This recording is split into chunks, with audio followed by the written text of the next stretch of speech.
Hi everyone, welcome back to my channel. आज हम बनाते हैं बहुत ही टेस्टी आम का अचार। मैंने 5 किलो आम लिए हैं। ये कच्चे हुए आम है और आप इस तरह के गोल गोल आम लीजिए जो खट्टे भी होते हैं। इससे मैंने इसका डंठल वाला पार्ट निकाल दिया है। इसके बाद मैं इसे कट कर लूँगी। मैंने 8 पीस करे हैं एक आम के।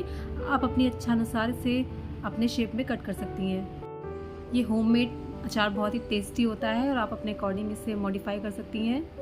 इस तरह से मैंने पीस कर लिए हैं, आप देख सकते हैं। वीडियो में आगे बढ़ने से पहले वीडियो पसंद आया तो लाइक और सब्सक्राइब करें मेरे चैनल को। चलिए वीडियो में आगे बढ़ते हैं। इसके बाद मैंने इसमें मिलाया है नमक। उसके बाद मैं इसमें मिलाऊंगी हल्दी।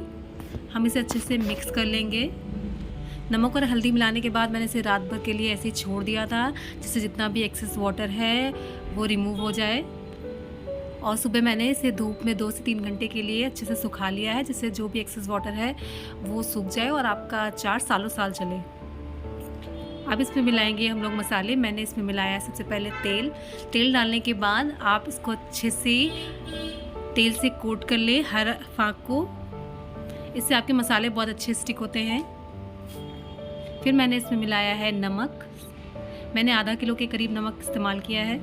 फिर इसमें मैंने डाली है हल्दी 3 से 4 चम्मच। फिर मैंने इसमें डाली है कुटी हुई लाल मिर्च, वो भी बड़े 3 से 4 चम्मच है। आप अपने अकॉर्डिंग नमक और मिर्चा डाल सकती हैं। इसके बाद इसमें मसाले डालने हैं। मैंने डाला है सबसे पहले पीली सरसों, उसके बाद मैंने डाला है मेथी दाना, देन मैंने डाला है सौंफ और जीरा का पाउडर। इसके बाद मैंने डाला है कलौंजी और हींग। इसके बाद मैंने डाला है इसमें गरम मसाला। सारे मसालों को हम बहुत अच्छे से मिक्स कर लेंगे। मसालों को मैंने ड्राई रोस्ट कर लिया था, इसके बाद मैंने इसे दरदरा पीस लिया था।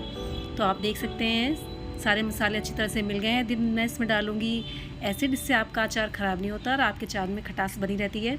आपका अचार सालों साल चलेगा। तो मैं डालती हूँ, आप चाहें तो ना डालें। इसके बाद ये आपका टेस्टी और डिलीशियस आम का अचार बनकर तैयार है। वीडियो पसंद आया तो लाइक कर लें और सब्सक्राइब कर लें मेरे चैनल को। वीडियो में बने रहने के लिए बहुत बहुत धन्यवाद।